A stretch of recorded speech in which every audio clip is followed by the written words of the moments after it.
Olá, alunos! Nessa videoaula, nós falaremos sobre a disciplina Prática de Extensão Interdisciplinar, ou seja, a disciplina PEI, né, como ela é carinhosamente chamada, para os alunos do curso de Engenharia Mecânica do 5º, 6º e 7º período da Multivic Serra. Bom, primeiro, a gente precisa entender por que essa disciplina foi implementada.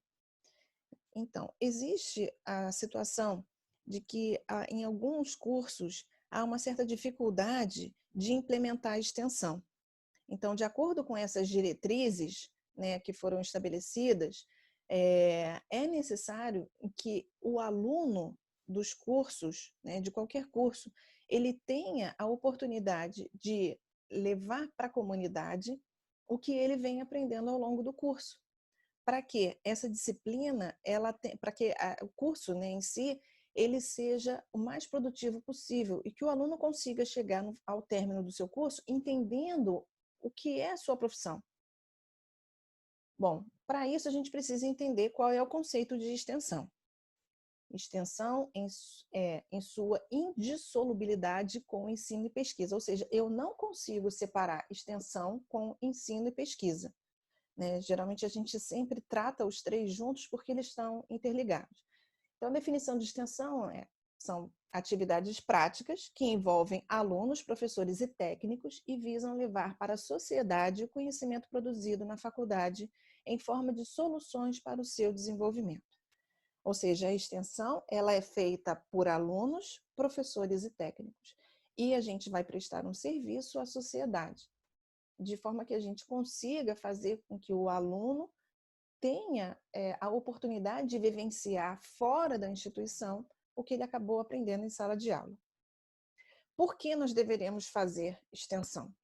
Para promover experiências de aprendizado com foco na aplicação do conhecimento que o aluno teve dentro da instituição, e transformar o conhecimento em comportamento, ou seja, em resultados. Para que isso seja feito, nós vamos desenvolver competências em vocês. Então, existem 3 níveis de competências. A primeira competência, ela é a dimensão cognitiva, é o conhecimento que vocês recebem, é o saber teórico, é aquilo que é aprendido dentro da sala de aula. A segunda dimensão, ela é psicomotora, ou seja, serão desenvolvidas habilidades, é saber fazer. E a terceira é a dimensão afetiva, onde você passa a ter atitudes, onde serão desenvolvidas atitudes, né? Ou seja, você vai ser. Eu costumo até fazer uma analogia na seguinte situação: quando a gente vai tirar a carteira, então a primeira dimensão cognitiva é quando a gente começa a ter aquelas aulas teóricas, né? Você aprende sobre legislação, sobre o conceito, né, de funcionamento do carro, você entende, né, como você deve fazer, entra no carro, coloca o cinto, ajusta o espelho, né, o retrovisor, todos eles, você engrena, né, enfim, né, aperta a embreagem, liga o carro. Então, existe todo aquele procedimento teórico que ele vai ensinar para você de como é feito, né, como você vai dirigir. Na segunda dimensão, são as aulas práticas. Então, você é levado a campo, o instrutor vai junto contigo e ele vai explicar para você, agora você vai fazer aquilo que foi aprendido lá na teoria, ok? Então, ajusta o espelho, né? Coloca o cinto, ajusta o espelho, olha e tal, não sei o que, liga o carro, e ele vai explicando para você. Quando a gente atinge a terceira dimensão, que é a dimensão afetiva, você passa a ser motorista. Então, você não pensa mais no que você está fazendo, porque aquele processo já é natural. Então, você começa a dirigir e você não pensa que marcha você está, qual marcha você precisa passar, se você precisa frear apertando a embreagem, se não é o momento ainda de apertar a embreagem. Por quê? Porque esse processo já virou automático. Ele já é feito de uma maneira tão natural, porque as outras 2 dimensões, elas já foram tão bem absorvidas, que a terceira e a última dimensão, ela encerra um processo mais complexo da competência. Bom, só para vocês terem uma ideia, no top 10 das competências, em 2015, foi feito um estudo, tá ali embaixo a fonte, né, para poder entender quais são as principais competências esperadas, né, num processo de seleção de um profissional. Então, a gente verifica ali que a primeira competência é solução de problemas complexos, em 2015. O segundo era relacionamento com os outros. Terceiro, gestão de pessoas. Quarto, pensamento crítico. Ou seja, eu brinco muito dentro de sala de aula e falo, se eu pedir para você calcular a espessura de um isolante térmico e a pessoa colocar para mim que são 5 metros de espessura, você não tem pensamento crítico ainda. Né? Se eu peço para você calcular o comprimento de uma chaminé e você dimensiona essa chaminé em 20 centímetros, eu ainda brinco e falo, é dos Smurfs? Chaminé dos Smurfs? Por quê? Faltou o pensamento crítico. Quinto, negociação. Sexto, controle de qualidade. Sétimo, orientação para serviços. Oitavo, bom senso e tomada de decisão. Nono, escuta ativa. E 10, criatividade. Engraçado, né? Porque a gente sempre acha que a criatividade ela é uma coisa inata, né? Nata, aliás. Você nasce com aquilo, você é criativo ou não? Não, ela pode ser desenvolvida. A criatividade, ela pode ser desenvolvida. Em 2020, esse estudo foi refeito e aí, olha como é que mudou. Então, você tem aí, continua, né, no top 10 das competências, o primeiro item continua sendo solução de problemas complexos e uma coisa interessante que deve ser abordada aqui. A solução de problemas complexos, eu preciso de todas as outras competências, lembra? Eu preciso de conhecimento, eu preciso da habilidade e do ser. Então, a solução de problemas complexos, você só consegue atingir isso se você tem o conhecimento prévio. Se você estudou, se você tem o conhecimento da disciplina, depois você consegue colocar aquilo em prática. Depois, o pensamento crítico que estava em quarto lugar em 2015, ele passou para segundo. Né? Ou seja, você precisa verificar se aquela solução que você chegou, ela é uma solução coerente. Terceira, a criatividade, que estava em décimo, olha isso, estava em décimo e foi para terceiro. E aí depois vem as outras, né, as outras competências. Então, quando a gente propõe essa disciplina PEI, na verdade, ela serve também para que essas 3 primeiras competências, elas sejam desenvolvidas no aluno. A solução de problema complexo, o pensamento crítico e a criatividade. Bom, esse relato foi passado, eu achei bastante interessante, né? As escolas deverão repensar seus modelos e apostar em formatos mais livres que coloquem o aluno no centro. Extrapolem os espaços das salas de aula e dialoguem com a comunidade. E tem até uma figura, né, de um pescador ali. Por quê? Porque já passou da hora do aluno ser o agente ativo do seu processo de aprendizado. Então, até hoje, a gente verifica que o aluno é o agente passivo. Ele fica ali observando, o professor é que vai direcionar, o professor é que vai definir quais são os critérios de aprendizado, né? E o aluno se coloca naquela posição passiva. Então, a partir do momento em que a gente implementa a disciplina PEI, é para que o aluno consiga compreender que ele é o agente ativo, né? E ele se coloca no centro. Para quê? Justamente para isso, para explorar os espaços dentro e fora da sala de aula. Então, como utilizar o engajamento de alunos em projetos que atendam à necessidade da sociedade para a obtenção de resultados otimizados na educação? Utilizando a disciplina PEI. Por quê? Vocês terão a oportunidade de vivenciar fora da sala de aula os conceitos que foram abordados, desenvolvendo aquelas competências que foram ditas lá anteriormente, ok? O manual da disciplina, ele está disponível para vocês no portal e eu sugiro que vocês leiam o manual todo para que vocês tenham uma compreensão, porque essa videoaula, ela serve apenas para sanar algumas dúvidas que possam existir, para dar um norte, mas é imprescindível que vocês leiam o manual. Bom, vamos verificar aqui qual é a ementa da disciplina. A ementa fala o seguinte, é uma abordagem prática que expande a aprendizagem espacial e temporalmente para além da sala de aula tradicional através do engajamento dos alunos na elaboração de uma proposta de intervenção na realidade que atenda às necessidades da sociedade. Ou seja, essa primeira parte ele está falando de quê? De extensão. De como o aluno vai fazer para implementar fora da sala de aula aquele conhecimento que ele adquiriu dentro da sala de aula. E a segunda parte, ele vai falar sobre a interdisciplinaridade, ou seja, rompimento com a compartimentalização do conhecimento, ou seja, porque essas disciplinas elas são colocadas de forma compartimentada. E muitas vezes o aluno não consegue entender que essas disciplinas, elas são partes de um todo. Então, muitas vezes o aluno entende que disciplinas que eu ministro, né, por exemplo, transferência de calor, termodinâmica e mecânica dos fluidos, como sendo conhecimentos isolados. E não é assim que funciona, não é bem assim. Então, se você pega um projeto, você consegue fazer, né, por exemplo, uma comporta, né, na disciplina de mecânica dos fluidos. O aluno ele vai calcula a força que o fluido faz sobre aquela estrutura, mas no segundo momento ele precisa das outras disciplinas também para poder definir qual tipo de material que vai ser usado, qual vai ser a espessura do pino.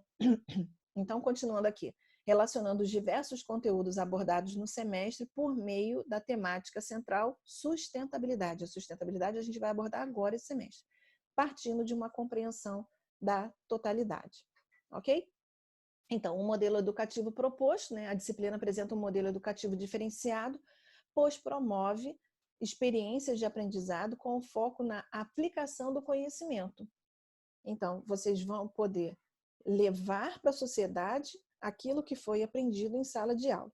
Para isso, utiliza metodologias ativas. Então, como eu havia falado anteriormente, o aluno se torna o agente do seu aprendizado e não mais estuda de uma forma passiva, né, onde ele fica ali parado, absorvendo aquele conteúdo e esperando, né, que o professor faça tudo por ele. Dessa forma, ele possibilita, nessa metodologia, né, possibilita aos estudantes a oportunidade de entrar em contato com a realidade e identificar junto à comunidade problemas e situações relevantes, fazer a reflexão crítica, lembra que a gente já havia falado sobre isso, uma das competências, e propor alguma intervenção. Bom, como que vai ser feita essa metodologia? Como que é essa metodologia desse aprendizado, né? Essa metodologia ativa? Então, é um aprendizado por experiência, aproximando o aluno do mundo real, para que eles, ou seja, os alunos, entendam as responsabilidades de sua futura profissão perante a sociedade.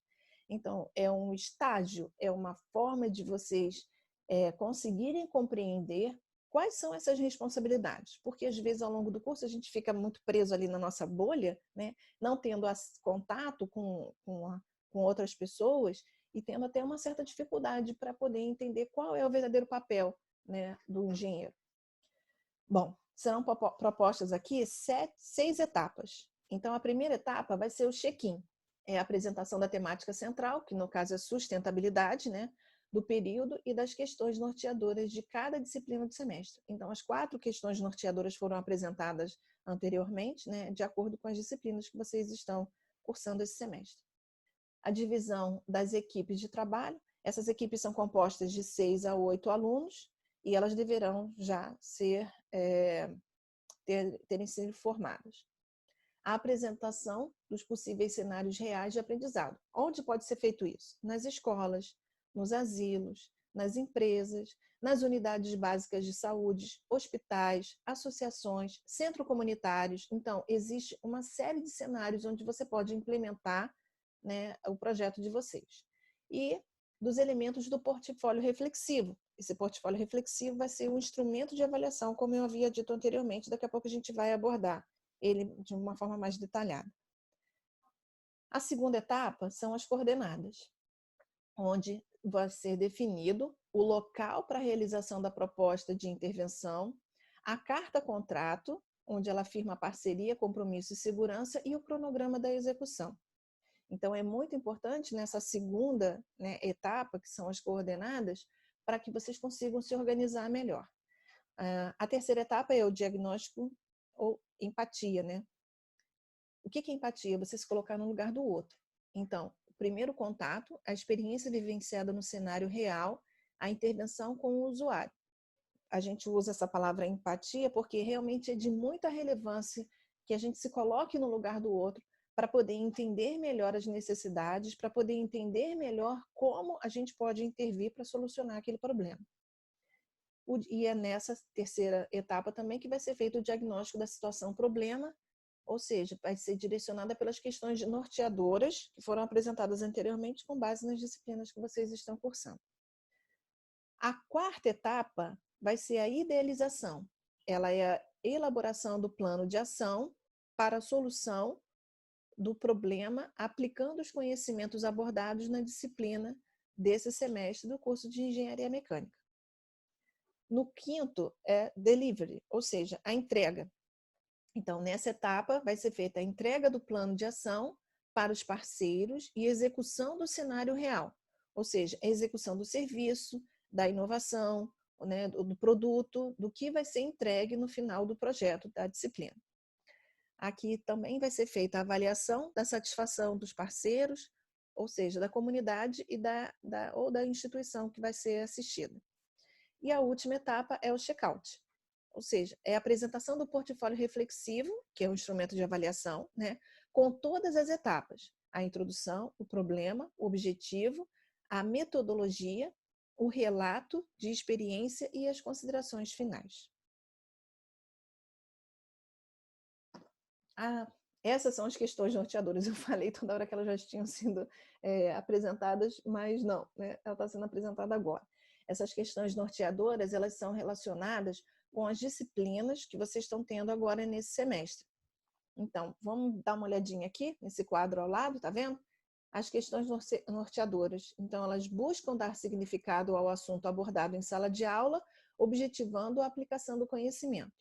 Elas servem para direcionar o grupo para a escolha da problemática e a proposta deve ser responder ao máximo das questões possíveis de forma a praticar a interdisciplinaridade, ou seja, a gente conseguir abordar o máximo de questões possíveis. Nós sabemos que vai ficar muito complicado nós conseguirmos fazer a abordagem de todas essas questões.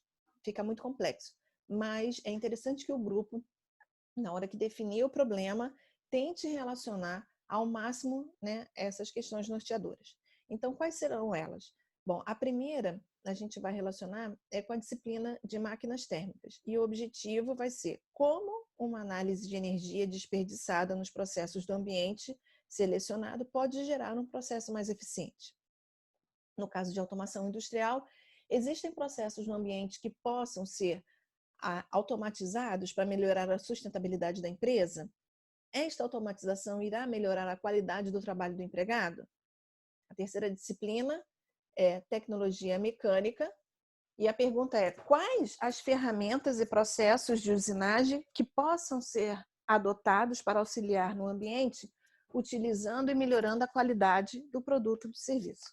E, finalmente, para a disciplina transferência de calor, quais os processos podem ser estudados para melhorar a troca de calor e, eventualmente, os processos ou conforto associados aos empregados. Ou seja, essas questões elas vão auxiliar vocês para que vocês não fujam muito das disciplinas que estão sendo estudadas nesse semestre. Então, é necessário que essas questões façam parte, né, do trabalho